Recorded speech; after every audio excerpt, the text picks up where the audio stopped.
Well, good morning, everyone. We got their coffee and some snacks, so we have a little sugar in us. So when I was asked to talk about global market traceability dynamics, who heard my husband give the talk last year at the meeting? Okay, raise your hands high. I'm not near as funny as he is. He used a lot of cartoons. He said he didn't know if many people got him, didn't know if he'd ever be invited back. But we've been asked to talk about it again this year. I've taken a little different angle than he did last year. But we're all focused, if I can get my technology to work here.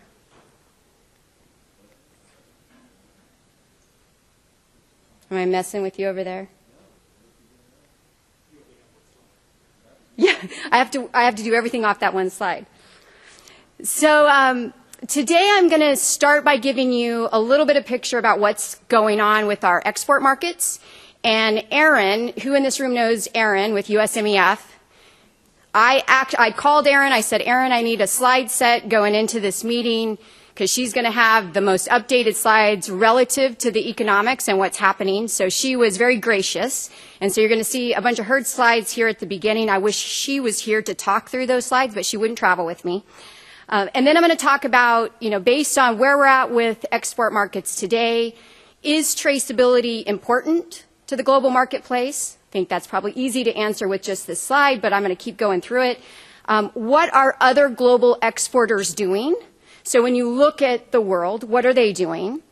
What has the U.S. accomplished since 2003? And it's unfortunate that 2003 seems to be the barometer in the U.S. when we look at global markets, but that's when we lost access. And you'll see with these charts, because of BSE, to most of our really valued international markets. We kept a few open, but most of our really valuable international markets we lost access to overnight.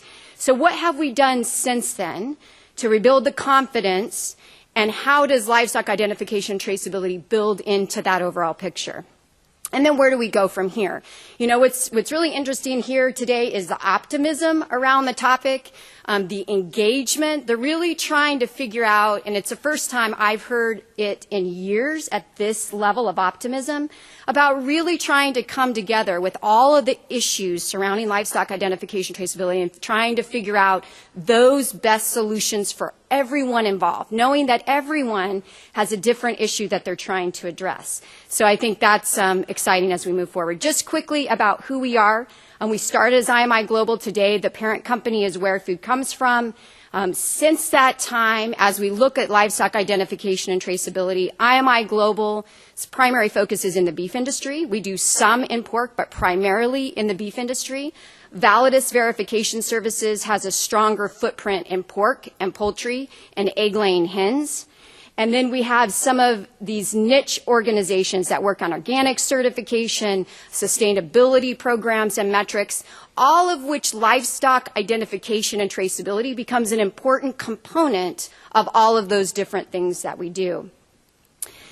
So when you look at this year, and Erin's first slide here, where U.S. beef and variety meat exports are to set new records this year, you look at this trend line, right? And you see, I don't know if this has a pointer on it, but you guys can see with the trend line how you had that dip in 2003 and how we've been slowly working our way back. We have surpassed those levels before 2003 when it comes to a value perspective. And if you look at what she's forecasting this year, it's up 7% year over year on volume, with metric tons being exported out of the country for beef, and up 15% in value. And value is the one that really we need to pay attention to as we look to some of these charts and the impact on the overall beef industry. So you can see we've continued to gain back market share, continued to gain back consumer confidence, even with the issues that we've been dealing with. So that's very positive.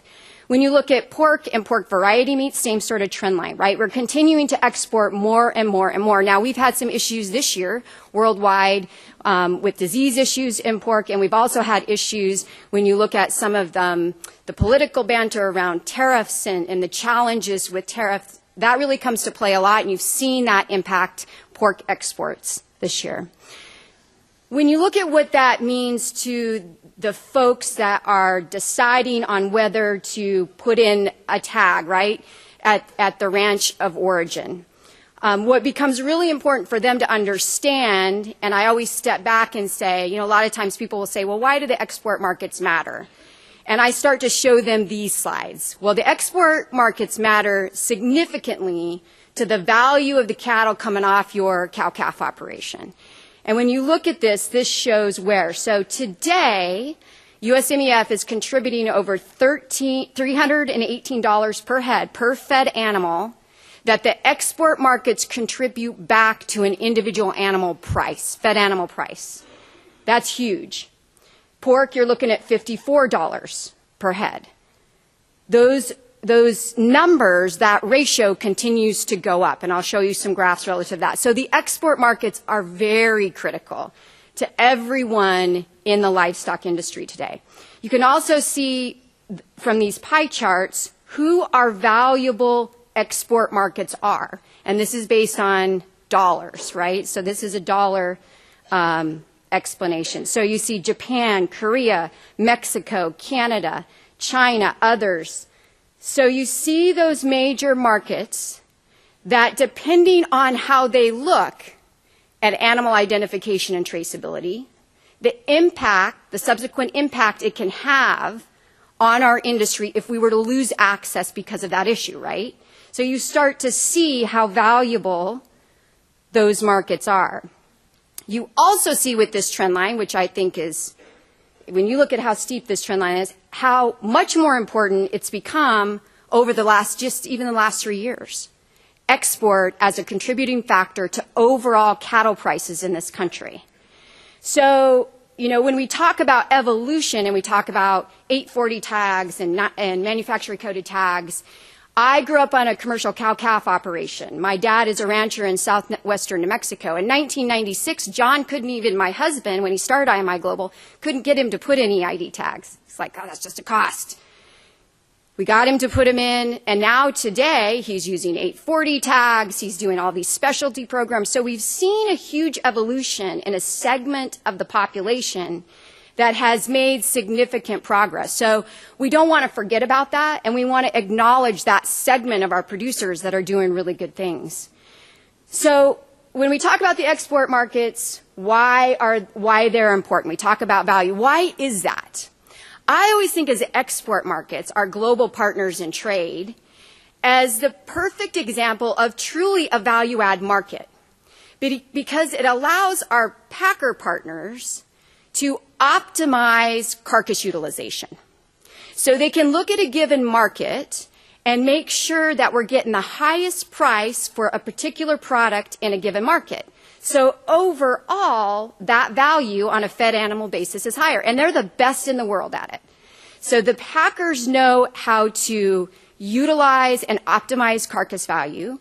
What they're looking for, as much as possible, is standardization around those countries' requirements, right? So it makes it easier for them to do their job in their packing plants. Tongues to Japan, this just shows you, $11 per head, contributed value today to fed animals. Short plate, $28 to Japan. Short ribs and chuck short ribs to Korea, $23. We wouldn't get near that if we had to consume those products in the United States. So our trading partners are extremely valuable.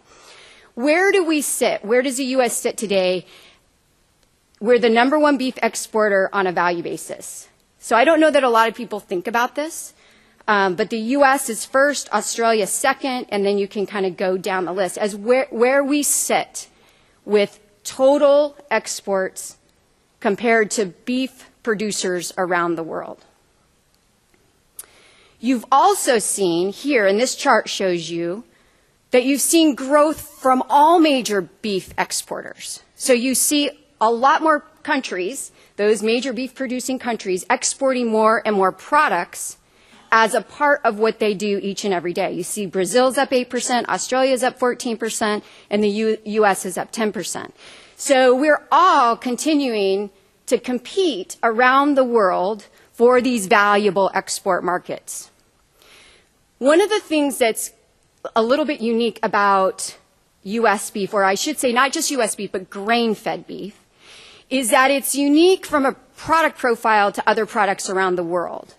So it's a little less elastic, right? Price elastic, a little more inelastic than other products that are wanted worldwide. So when you have an issue like tariff discussions, yes, it's going to be impactful, but maybe not to the degree that it would be if the product that was produced in Canada and the US and now Australia, those grain-fed products, wasn't more unique than our competitors around the world. So it makes it a little less volatile or vulnerable to some of those things. And that's what's helped us to maintain our market share in these markets, is that really unique, consistent grain-fed product that our country produces and the high-quality nature of that product. So does it matter? It absolutely matters. Now, one thing I want to caution everyone on, though, is you don't ever want to look at 1 year over another in a particular market and say, okay, 100% of that had to do with one particular issue. Because when you look at markets, there's a number of factors that go into whether or not we increase or decrease in a given market in a given year. So you have export prices, so the prices of our products, competing country prices, so how we're competitive globally, exchange rates, consumer preferences within those countries, trade barriers, and then obviously political relations.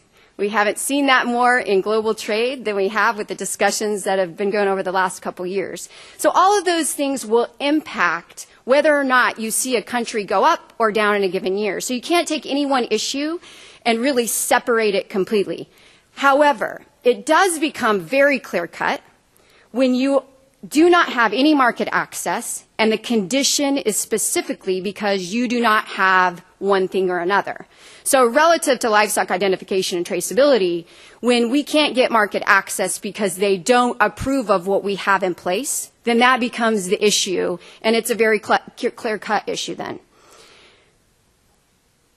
When you look at where we are today with those markets that I listed and the markets that we have access to today, each one of the countries has a specific, most of them, not all of them, have a specific export verification requirement. Okay, so after 2003, as we started negotiating trade agreements to get back in, I talked a little bit about this yesterday.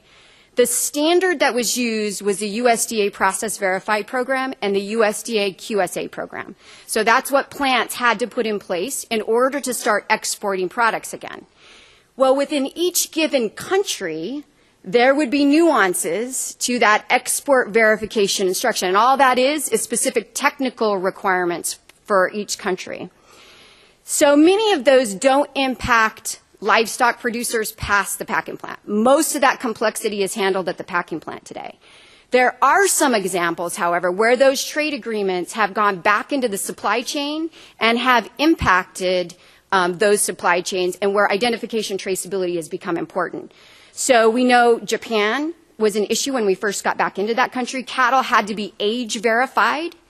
And so what we decided to tag on to that, because it made sense at the time, was source verification. So that became the base requirement in 2004 and 2005.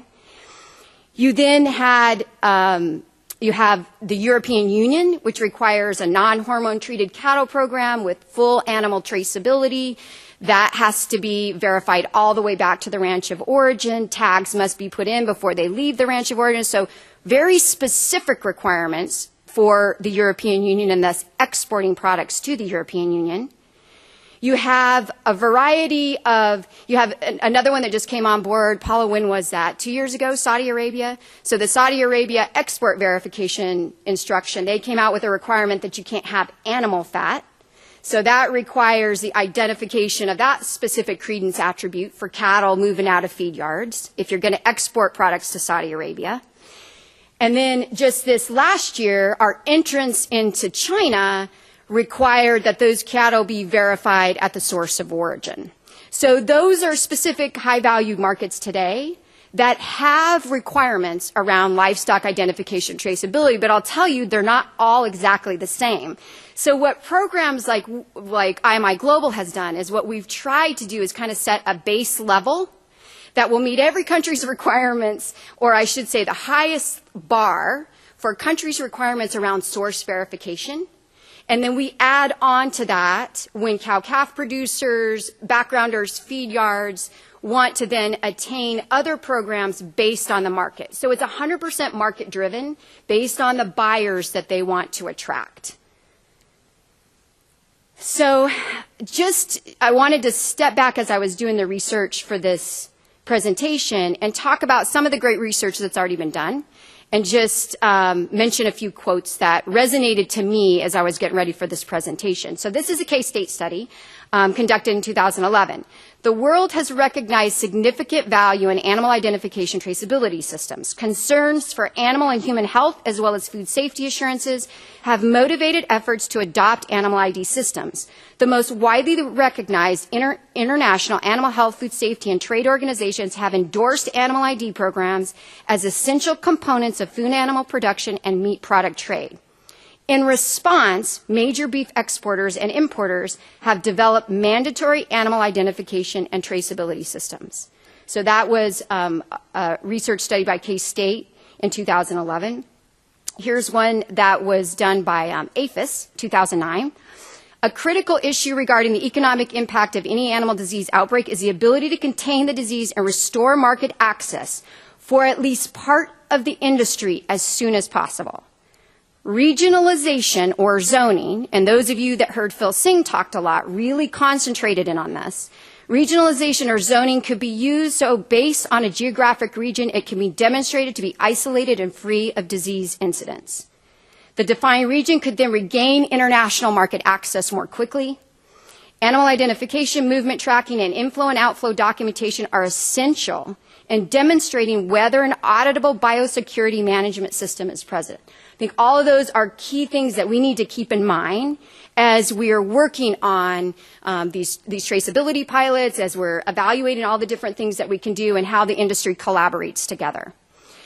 This was mentioned earlier. I think Dr. Shearer talked about it. But one thing that's been evident, and this was in a study, that there's been 4 patterns of world adoption, and he talked a little bit about the EU. You've had the adoption of mandatory systems in response to consumer concerns. So they've had serious animal disease instances. So you look at EU and Japan, and that's why they did what they did so quickly. You've had the imposition of mandatory traceability to maintain or enhance export market shares. So when you look at the systems that Australia, Brazil, and Argentina have put in place, that was the impetus for those programs. You have industry-managed mandatory programs for animal identification. So the Canadian system, and then a mix in the U.S. of mandatory government programs, now with ADT, and industry-managed volunteer programs to address some of these issues. So that to me is something also, there's a quote later on that I read in the World Perspective study that really resonated to me based on those patterns of adoption. And one thing that's good to know is we want to get there as quickly as possible. I'm just like Ross. I'm just like the lady I don't know your name, but the lady that said, we need to get there quicker. I think everybody in this room agrees to that completely. I also do think there's some benefit in not having to be the first one to put something in place, because it gives us the opportunity, and we're way behind that curve, so we don't have to worry about that. But it gives us the opportunity to really evaluate everything that's been done and try to make sure we implement something that is as right as possible for the majority of interests in the room as possible. And that's very difficult to do with livestock identification traceability.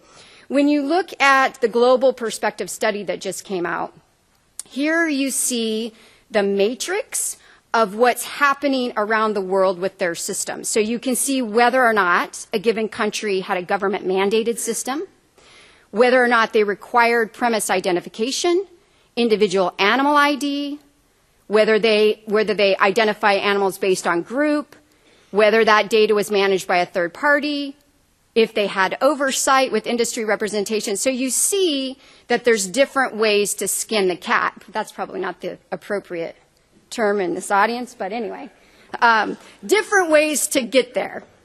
But there would be way worse audiences to use that phrase, I guess. So I am not going to go through this because I'm sure you cannot even read this. But what I want, the reason I put it in a slide is this is USMEF's Beef Competitor Traceability Grid. And you can see, and I'm just moving back and forth, there is not one system around the world that is identical. And when you look at animal identification in Brazil, you know, you've got color-coded tags based on certain things, and they're only doing it for export markets, so it's really kind of a quasi-mandatory voluntary system. And then you've got Canada that is really honed in on animal identification and really standardized that and implemented that. So I think what's important about these slides is it is important to kind of look at what the world has done as we're implementing our own systems and learning for those lessons that others have learned globally. So how many in this room has read that World Perspectives study that just came out this year? It was very well done study. And I don't even, was it through NCBA? Is that who commissioned the study? Okay. So some really key findings, I think, that brought to light what all this room has been discussing for a number of years, but I think important, again, for us to concentrate on. So the global trend is for top beef exporting nations to be reactionary. National traceability systems are adopted in responses to major negative events. Contrastly, the U.S. is presented with the opportunity to proactively develop a nationally significant system, potentially resulting in an industry-driven hybrid approach that becomes the global standard. Top takeaways. Global systems tend to delineate between premise identification, individual animal identification, and group lot identification. Some or may be voluntary or mandatory. It is not uncommon for third-party entities to manage program databases, thereby protecting industry producer data from freedom of information. Initial tagging of calves tends to be mandatory by a given period of days after birth or animals' first movement off their farm of birth. So those were top-line takeaways from the study. What have we done since 2003 and where we're at today? So we talked about how we've regained access to the export markets through very precise means of animal identification and traceability through some of these verification programs. Now, a gentleman over here at this table said something that I think is really important. A large number of the producers engaged in these programs today are what I would call your early adopters. There's some of your really progressive cattlemen that have stepped up, taken the charge. They've integrated these things into their operation. It is not covering the critical masses of population, which is also really important for simply looking at disease traceback, for disease traceback purposes. So that's an ongoing challenge.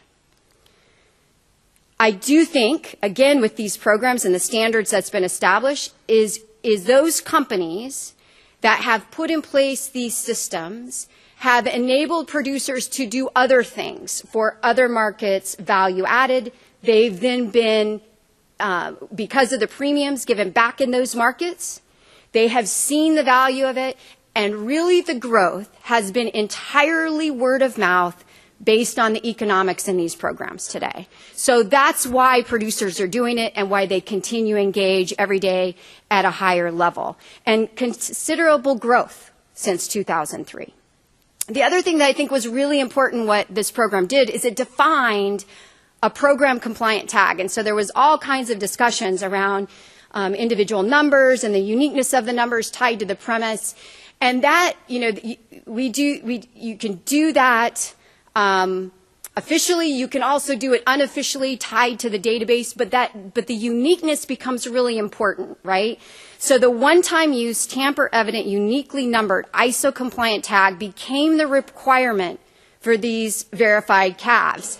The reason that's important, because at the end of the day, when you're trying to tie back data to an individual animal, and you've got producers across the country and from Mexico and Canada, having standardization around that information becomes really critical.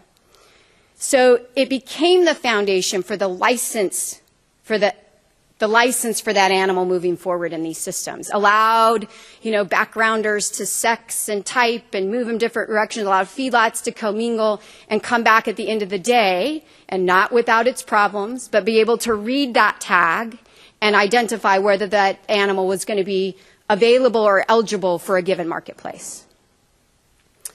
The other thing that we've done since 2003 is ADT. We're all so impatient and we're all super competitive, which is what I love about our industry, because we're always trying to move quicker and faster, and that's what we need to do. And I would encourage us to do it even at a faster rate. But we did get ADT in place. And so when we look at it from a global market perspective, when I ask USMEF, they're like, from a trading perspective, we've come a long ways. Because now we have ADT that we can use as a negotiating tool. And we now have our voluntary systems, our export verification programs that have become a way for us to negotiate trade agreements. So we're better than we were. Are we where we all want to be? No. But we should acknowledge the progress that we've had thus far.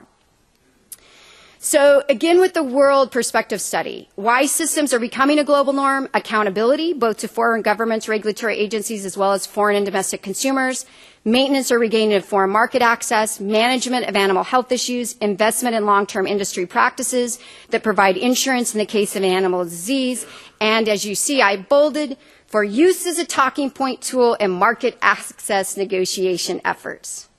That's more important than you know most of the time. The fact remains that among top exporting countries, nationally significant traceability systems are the norm. The only key import market today, this is important for us to know, that requires traceability is China. And speed of commerce is a crucial aspect, which is why the pilot activity that's happening in Kansas and Texas becomes really important, because those really are the areas where we can test a bunch of different things and really look at how we innovate around technology and pulling in those technologies into systems that will allow for real-time data access. Now, these are kind of boring because I just took pictures. They're not boring information. I shouldn't have said it that way, but it's hard to kind of see them up here on the screen. But I pulled out some slides of the World Perspective Study because I think it's important as we think about who we're communicating with. So each and every day at IMI Global, we're talking to cow-calf producers, we're talking to stocker operations, we're talking to packer, we're talking about, and typically we're trying to help them understand a super complex issue most of the time for them, right? Because they're only looking at just their piece of the pie. So what becomes important with the data that came out of the World Perspective Study is really understanding what people are thinking just out in the general industry. That becomes important for this group on how we communicate with them, right? So as we know it's a path that would be advantageous for the entire industry, we have to think about how that specifically impacts my dad in southwestern New Mexico, or a feedlot in Kansas, or a livestock market in Kentucky, all at the same time. And we have to know our audience, right? And we all have to work together to improve that communication to them. So these slides are important to me, and I learned a lot. And I thought this study is very relevant because they looked at, I think, 23 different significant beef organizations, 70 different stakeholders, super long interviews with each one of those, and then went out with Aspen Media to do a survey, which was primarily cow-calf producers, but touched everybody in the supply chain. And there were over 600 responses. So it's significant data. So this is the findings. Are you currently participating in a mandatory traceability system other than the USDA ADT system? So you can see there, what is it? I can't see, is 8%, right? Said yes. Are you currently participating in a voluntary traceability or animal ID system? Almost 22% said yes. So that's a big difference, right? And the two, that's how we have to figure out the two communicating and the collaborative work and working together between the two systems. Participation in voluntary traceability animal ID system by herd size. This is important because you see, as a gentleman spoke here at this table, you see that adoption is happening much quicker with early enrollers, with those guys with larger herd size, right? That's what you see with this graph. That's what we've all talked about. It's important to continue to remember as we implement systems how you impact different segments and different sizes. For what reasons do you choose to participate in a voluntary traceability or animal ID program? You can see the primary reason today for them is that it's value added, right? So they're looking at doing it in engagement for those reasons today. This one, how strongly would you support or oppose integration of the system you are participating in with a larger, more nationally significant traceability animal ID system? They were lukewarm on this issue. For what reasons, if any, would you consider participating in a voluntary system? And again, you see value, added premiums, premium, being able to be part of a program, being able to be part of a supply chain where they feel part of. That was where they were participating in livestock identification and traceability. Please rate your level of acceptance with the following traceability animal ID system component. Animals are ID'd at the ranch of origin. Look at this one. Strongly support. Look at that graph line. They strongly supported animals are ID'd at the ranch of origin. Well, that's kind of contrary to what we've been talking, right? So they're strongly in support. Yeah, but this is where it gets all crazy. And they say one thing and then they say another. Please rate your level of acceptance with the following traceability animal ID system component. Information is collected every time an animal physically moves to a new premise. So they were super supportive of animal identification going in at the source of origin. They did not want to have to mess with movement. And if any of you in these systems know why that is, it's because no one's wanting to read animal EID tags when they're loading them on a truck coming off a ranch. It's challenging on wheat pasture to get read-ins and read-outs. It's a headache at a feedlot, how are you, with low frequency identification, how you're going to read tags going on to a truck. So the movement piece becomes very complicated in the beef industry. So that's why there's opposition there, right? How strongly would you support or oppose a mandatory traceability animal ID requirement in addition to those already included in the ADT program? It was either lukewarm or strongly oppose in that study. However, when you ask them, please rate your level of acceptance with the following traceability animal ID system component. Information is made available to government entities only in the event of an animal disease outbreak. Strongly support. So this is where you get a little bit antagonism, right? So this means we have to work together. We have to figure this out. It's all the stuff the panel up here was evaluating earlier and talked through, because you're trying to deal with those two separate issues when you look at your constituents. So from a big picture perspective, when you talk about animal identification traceability globally, you just use that one term. It's kind of like anything else. I call it the unfolding theory. So competition creates an environment where you talk about the positive aspects. So if you can't make a claim to a specific aspect of something, then consumers immediately make inferences that you don't have it. So that's oftentimes in the global market how identification and traceability is actually used to differentiate products and to pit one against the other, especially when it comes to trade negotiations.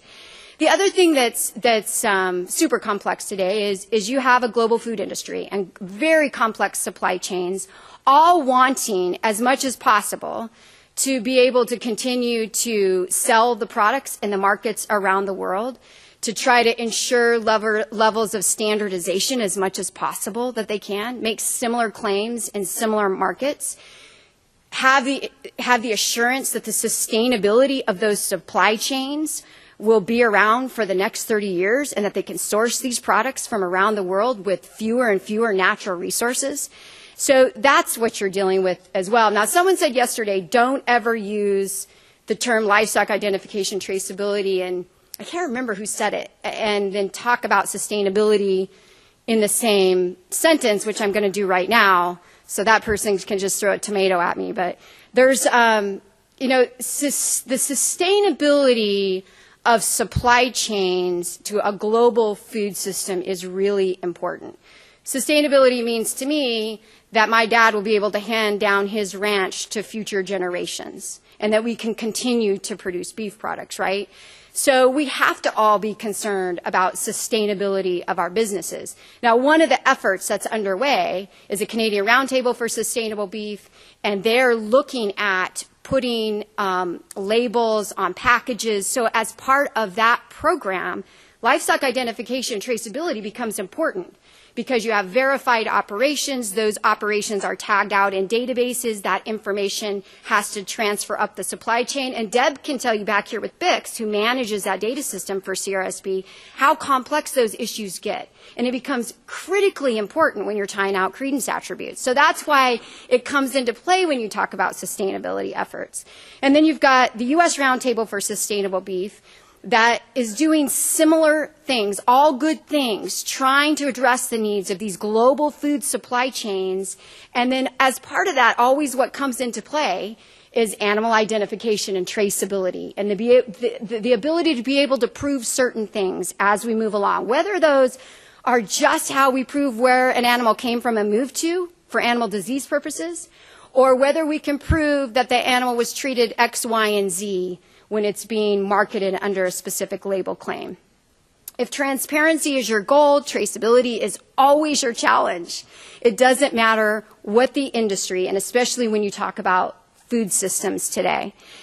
So the World Perspective Study said these are their recommended tenets coming out of that study. Industry-driven, managed and overseen by an entity that includes both private and government interests, maintains data privacy, is equitable, is compatible with common industry practices, operates at the speed of commerce, is credible in domestic and international markets.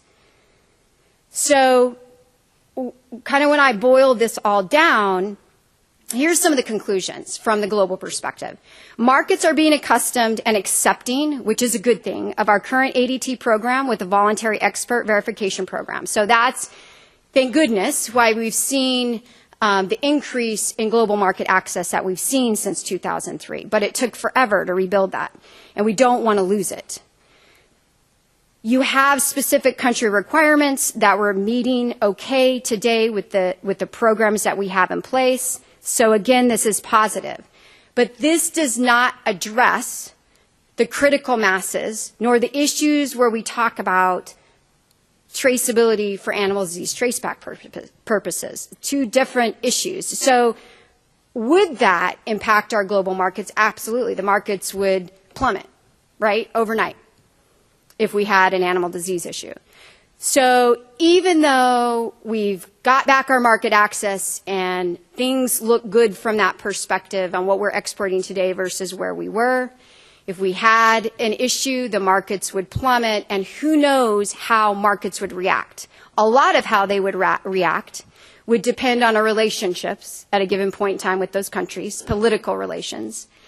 But what I hope to encourage with this talk is that globally, for the U.S., we want to try to use the best of all systems and move this thing forward. And I do think there's a difference between specificity needed for moving forward value-added data tied to any sort of labeling claim, tied to a value-added premium. That is very different than trying to get as many people as many reads of cattle as possible to help facilitate for animal disease traceback. That's why I think both systems are important. So using ultra-high frequency technology to help with speed of commerce to get as many reads as possible is important, and continue to evaluate those technologies. And then also building upon the success that we've already had with those systems where specificity is important. Because what I don't want to do is throw out the baby with the bathwater. Because since 2003, we've been working a lot on getting producers with uptake with the systems that we've got in place. And we want to keep encouraging them to do that, because it takes years of education to get to the point where we're at. And fortunately, when China came back on, it was fairly rapid that the producers were able to, a lot of them already had systems in place, but to innovate and get up to speed quickly with that particular market. So with that, I think that's all I have. That's a lot of words.